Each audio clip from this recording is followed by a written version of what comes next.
Oh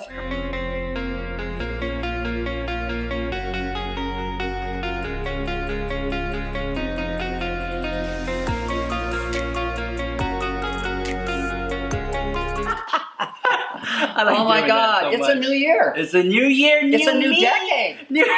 New decade. Okay, what were you doing when 2000 came? Oh my God, I don't remember. Working at a chemical plant, maybe? Look, like, what were I doing? Working? No, but it was like a whole new decade, right? A whole decade, Remember the whole Y2 scare and everything? Y2K. Everybody People thought were getting water bottles to survive. But everybody thought the internet was going to explode. Oh, yeah. Like, your bank account was going to be wiped clean. Yeah, like everybody was scared to death. Remember? Yeah. 2010, what were you doing? I remember that. Just living at my mom's house. I was like, whoa. What school was it? School and then? I don't know. What year did you graduate? 2004. Okay, so 2010 was 6 years later. But once again, isn't it funny? It was a new decade then, too. Yeah. But nothing special. Nothing special. But now all of a sudden, 2020, and everybody's like, woo! 2020! To a new decade, woo, new decade, new year, the, new me. Do you know the new decade doesn't really start till 2021? Oh, exactly. That's what I was trying to, like, is it new decade? Like, is it a decade? So leave it in the comments down below. Y'all fight it out down below. No, if you really Google it and try to find out, the new decade doesn't really start till 2021. Yeah. Okay. Go look it up. I'm not lying. Okay. But I'm just saying, I know what I was doing when I was in 2000. What were you doing? In 2000, I had just won the U.S. Open in bodybuilding. 2010, I was crowned Mrs. Texas. That was a good year for you. I know, like both 2000, 2010. So I'm like, 2020. What's going to happen? What's going to happen? Woo, woo, woo, woo, woo. I mean, I can literally tell you every year what 2010, Mrs. Texas. 2011, almost died doing Kilimanjaro. Mount Kilimanjaro. She has climbed Mount Kilimanjaro. 2012, not many people I bought can this do house. That. No, I know. Not many people can do that. I know. You think you can do it, and you could be, let me tell you what I've researched it, because this is why it's such a proud moment for Theresa. You could be in perfectly good health and still not be able to climb that damn mountain because of the air up there. It gets really thin. It gets really thin. Oh, yeah. And your body, it takes a toll on your body. But that wasn't even why I almost died. I almost died because I had been drilling water wells in Malawi, Africa, the week before, and I picked up a parasite, did not know it. What? I've never known this. Yes, yeah. So I was in Malawi, Africa, drilling water wells. Do you think you picked it up like in your skin? No, or from the babies. No. So every village we would go to drill a water well for, because I'm over there. I remember I was getting ready to get on the airplane to fly to South Africa, and I said to my husband, if I come home with a little black baby, it's okay. Okay. And he's like, what? And I'm like, if Madonna can do it, I can do it. But she was doing that. But I was doing that because I was just like, oh my God, I'd lost my son in that car crash, and I was just like, how perfect. I can't have any more kids because my tubes were tied, so why don't I just adopt one? Why don't I go get one in Africa, a little black baby, So I was just like, and my husband was like, we don't need any more kids. Yeah. We got the So what happened, every time I was drilling water wells and, the tribes and everybody comes to see what you're doing, there'd be these cute little tiny little kids, just, snotty noses and bugs crawling all over them. And I would just pick them up and just, So you don't brag about it. Most people brag about that they've done that. You've done that a long time ago, and you don't really brag about it, and that's great. I think that shows how humble you are. The haters will say you're not, but Theresa is truly a humble person. So I'm on the mountain. I'm at 13,000 feet when this parasite rears its ugly head. Oh my gosh. So I not only climbed Mount Kilimanjaro, I climbed it fighting for my life from that parasite. By the time I got off that mountain, I had 104 fever. I'd lost 12 pounds. The parasite was kicking my ass. I had blood coming from every orifice of my body. Oh, I was delirious, going in and out of coma. I'm like, it was bad. Severely dehydrated. That was horrible. You went to the doctor for a checkup or something? Like, why is it happening to me? And they're like, you got a parasite? No. So we were like, it was the middle of the night. We'd started summiting at midnight, and literally, I'd already been sick for almost 24 hours, but I wouldn't tell anybody. Yeah. Because I knew if I told everybody I was sick, they'd make me go down. They will make you, and they make you walk back down. So I was not going to tell anybody. And so we were like halfway through the summit when my girlfriend, because you have to get off the trail to go to the bathroom and everything, and we have headlamps on because it's dark. And my girlfriend was like, Theresa, you have blood coming like, she's like, what's wrong with you? And I'm like, what? Now, I knew I had diarrhea. Sorry, guys. But I knew I had diarrhea, but I didn't know I had blood coming out of my nose, my ears, my butt. I mean, like, you know, everything. Like, oh my God. So that's when we had to tell the head guy that I was sick. So he thought I just got sick. I'm like, no, dude, I haven't kept anything in my body for 2 days. Like, everything that's gone in my mouth has gone back out, like, immediately. Yeah. So as everybody else is carb loading to get the energy, I had nothing. So anyways, they made everybody else summited, I think, somewhere around 7 in the morning. I didn't summit till like 9:30 in the morning. Mm-hmm. My thing that's hanging in the hallway in the house tells you. But anyways, then he knew when we started to come down that I was dying because I was getting colder and colder as I came down, and I should have been getting warmer. Yeah. So by the time we got to base camp, they had this stretcher thing ready, and they slammed me on it and like 10 sleeping bags on top of me, and they ran with me for 8 straight hours. I was dying. It was scary. That's why you always say, I almost died on that mountain. And that's how I got my car. Yeah. Wow. But anyways, we're not talking about depressing things. We went there. Okay. I know, but so it's just amazing. Like I when somebody says, what were you doing in this year? I always know exactly what I did every single year. Yeah. Because I make sure something spectacular happens every single year of my life. Okay.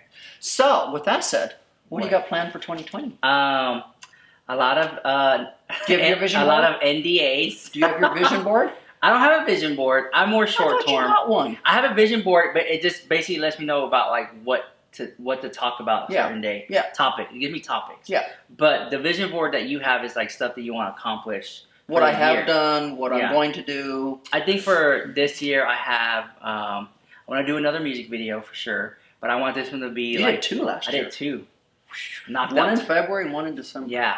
Dang. And this year I want to do another music video, but just more like I want to do it more like outside of a studio. You know, like more. Oh, that'd be cool. Like in the parking lot or something. Yes, and I've been in both of them. Something more fun and cool. And then I want to do. I have some more makeup collabs coming down the line. You know about it. You saw it. But I can't talk about it. So we got that, and I want to continue to grow my channel. And grow my second channel. So by December of this year now, what number do you want to see on your YouTube? I want to be at 1 million. And I'm putting it out there into the universe because you talk a lot about motivation on channel. Is this a Motivational Monday video? It can be whatever you want it to be. I feel like there's a lot of stuff you can manifest just by speaking it. Yep. There's a lot of power in the tongue. Yep. If you speak it, it could happen, or you're shooting, like if you shoot for the moon, you land near the stars. It's going to happen. It's going to happen. So if I say I'm going to hit 1 million and I'm up there at 800 or 700,000, like at least I'm around that ballpark. Yeah. So there's power in the tongue, and I think that I feel like you've manifested a lot of this in your life. And just from hearing your stories when you were like taking pictures in Beverly Hills, and one day I'm going to have a house like this, and look. You've manifested that. You know, and you don't know when it's going to happen. I could never put a date on it. Exactly. But I never gave up on it. Yeah. I was like, it's going to happen. I know it is. Yeah. No. But there were some of the things in 2020, you know, that I have seeing my mom more. I want to do that. Yeah. I want to see her more. And I say this, but maybe I want to like shoot more videos so that way I can have more days off. Finally get a day off. That type of thing. So I have videos like in the vault. When we first met, you used to say that all the time. Like, can't get a day I off can't get a day off to save my life. And now I know what that feels like. Oh, look what you did to me. Yeah. I have girlfriends that'll be like, you want to go to lunch? And I'm like, who's got time for lunch? I'm working. I'm filming today. You know, seriously. No, you know, I look back. This is the man that I owe my YouTube channel to. Seriously. I mean, like, yes, I got Fab that is behind the camera all the time, but this is the man that literally turned me on to YouTube. Like, when I was piddle farting around with less than 10,000 subscribers, how I got those 10,000 subscribers, I never know. I don't know how I got them. You just acquired them. I know, but I'm sure they were like, why am I watching this stupid woman? They wanted to. You think maybe they clicked to see more of the closet and stuff like that? I don't know, because I wasn't even showing the closet. Oh, yeah. I don't know what I was doing. But anyways, this is the man that literally turned me on to, Theresa, I know you like to make money. I know you're rich, but I know you like to make money still. Yeah. Like, this could be another form of income. And I'm like, how? this is the man. This is the man that's turned me into this workaholic with YouTube now too. Yeah. You know, but it's just funny. Like a year and a half ago, I didn't know crap about YouTube, and you turned me on to it. Do you realize that since you came into my life, which has been a year and a half, I have collaborated with 39 social media influencers, whether they be YouTubers or Instagrammers. Okay. And I've collabed with 28 companies. That's a lot. That's a workaholic. And in just a year and a half. And what was fun about you is that, like, you like numbers, especially because remember when you were in, because you had the gym, right? They know about it. I had right? my gyms, Yeah, and then even when I worked for Bally Total Fitness too. So you had the gyms, and so you were like quota. You try to hit certain so many subscribers or something. So YouTube many members, was like so many quotas. You were like, I want 100,000. I want 100,000.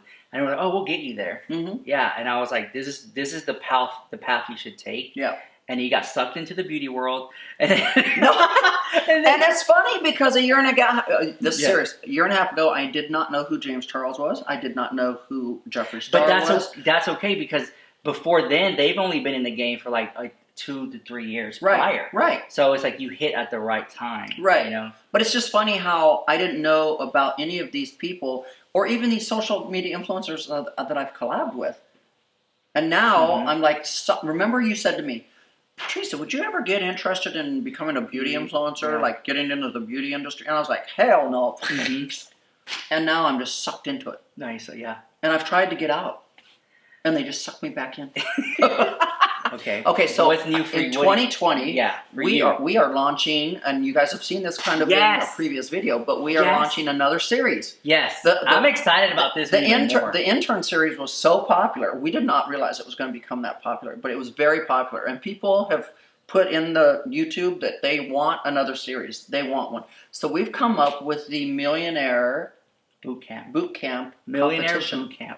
But it's going to be a lot about financial success and, put together business plans and do this. And, I'm like, they're going to, if you've ever watched The Apprentice or if you've ever watched, I think it's America's Top Model or something like that. It's going to kind of be a cross between those kind of two things. Yeah, we're kind of like I'm Survivor. For that. And then you're flying people in. We're going to fly people amazing. in. We're going to be flying people in and flying people out. To survive, Theresa is Survivor. We're going to fly you in and fly your ass back out when you get knocked out of the competition. But we will be flying people in and out. We will be putting people in hotels. There's going to be a huge grand prize, cash grand prize, that'll help you get started with your own company. That's amazing. So no, this Millionaire Bootcamp can change someone's life. Yeah, they do it correctly. Well, and that's what it's intended for. Yeah. Because I get asked all the time, business advice. People want, and then that's why I have the coaching calls. But also, we're going to be putting on millionaire success seminars too. I'm excited for those too because I actually want to attend those. Like, you might be part of. I might be part of it. Panel. But even if I wasn't, it's something that like I would want to watch because when she speaks, because there's you get booked for speaking engagements, and the speech that you do is so moving, it brings tears to the crowd's eyes. You have to see it to believe it. It's true. And Mr. Fabulous has told me that too because he's been there. But yeah. So and part of that's the new book that's going to come out this year. Hopefully, it's getting written as we speak. But I don't know if it'll get published this year. I'm hoping it does. I'm hoping it should. From milking cows to millionaire, So we've got a lot going on this year. We're going to be doing fitness seminars. We're going to be doing motivational seminars. We're going to be doing financial seminars. More meet and greets. 2020 is we are going to rock and roll. And what I've noticed is that like last year when I was looking at my year for 2019, things just would come into my life that was totally unexpected. Yeah. Like whether it be brand deals or collaborations or video collabs that you didn't plan for and they come and those are like sometimes the best ones and you don't even see them coming. Right. Yeah. So just imagine that. I mean, imagine like you getting a phone call to be on like a famous podcast or something. Right. Like Joe Rogan podcast might want to have you on there. Right. You're like, who the hell is that? Yeah. And then you get on the show and you're like, whoa. Right. But it's so funny. I could so see him.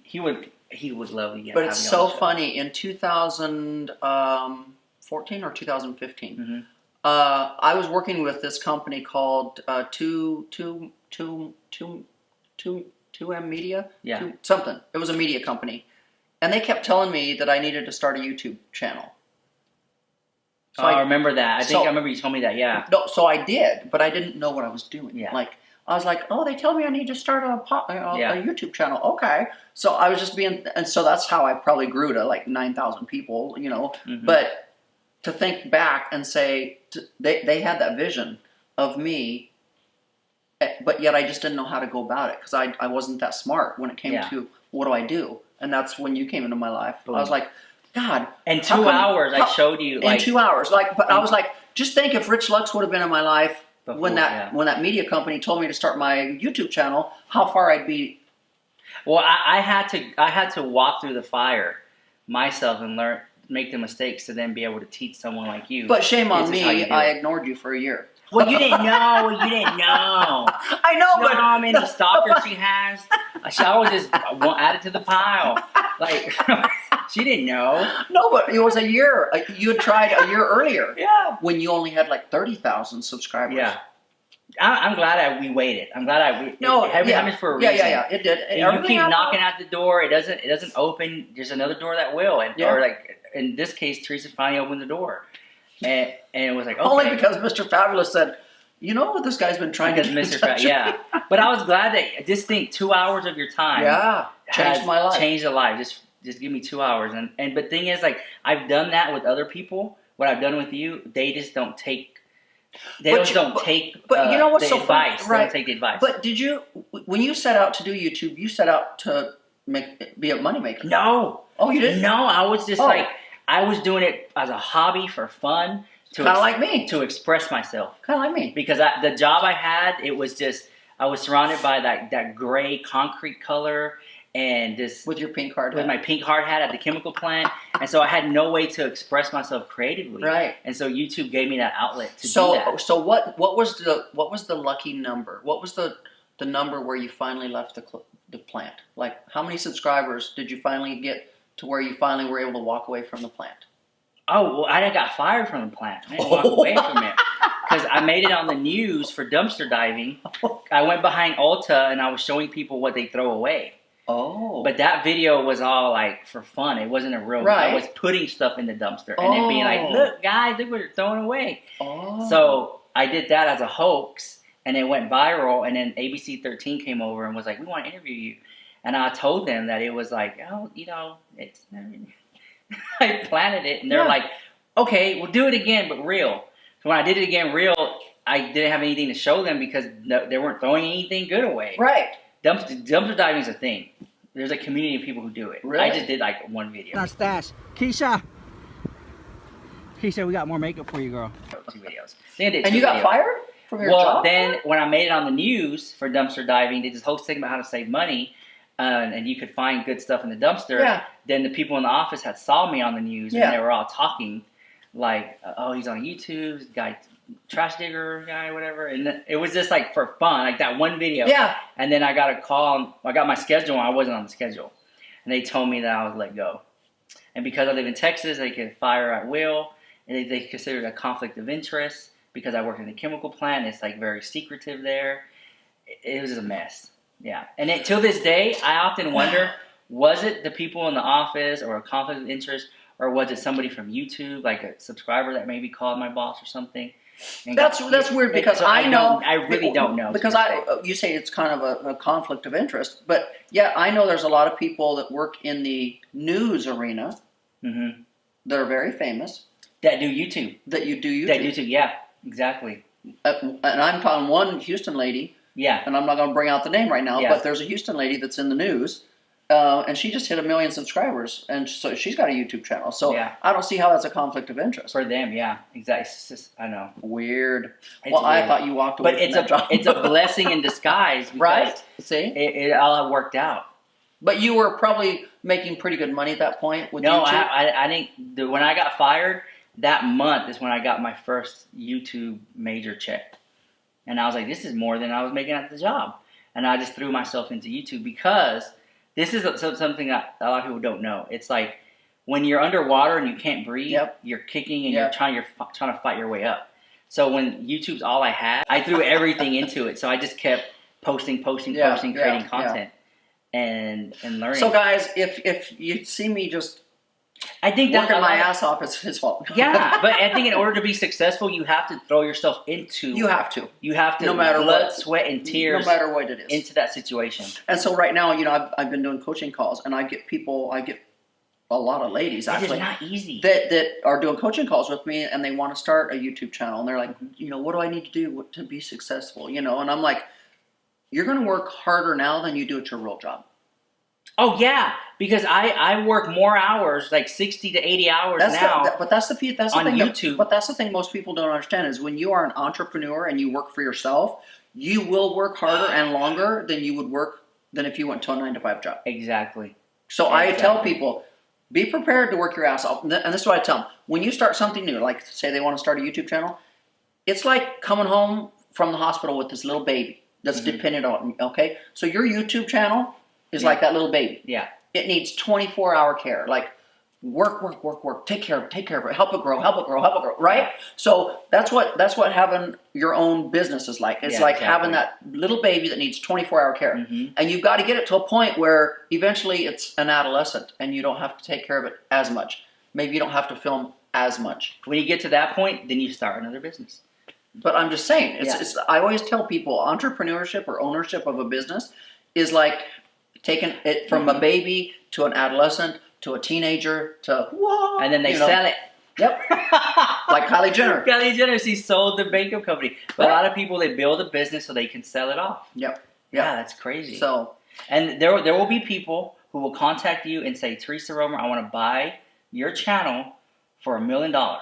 Sold. No, but that's because they see the potential that they can make 3, 4, 5 million. But sell it and go do. I can remember when I was trying to sell. When I sold my health clubs, I was like, "Why? I'm living my dream." Are you only allowed to have one dream in life? Oh no. Lots. When you accomplish your dreams, you have to make more. So Kylie Jenner, that was probably her dream to start a cosmetics company. Yeah. And then she grew it to be like worth $1 billion. So I think she sold 551 million of it or whatever. Like I don't know, but I'm just saying. Now she's going to go start something else up. That's what you do. So, anyways, 2020 is just going to be so exciting. I'm so excited. I told you I just want peace in 2020. Remember, I texted you that I just want peace, no drama. And yet he's got a drama channel. Drama channel.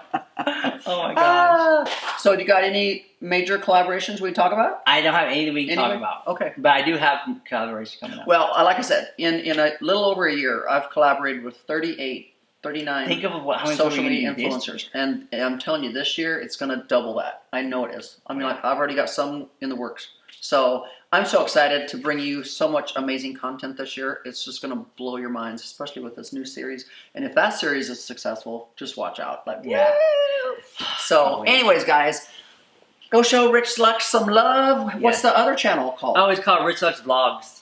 Okay, so we have Rich Lux and then we have RICHLUX Vlogs. Yeah.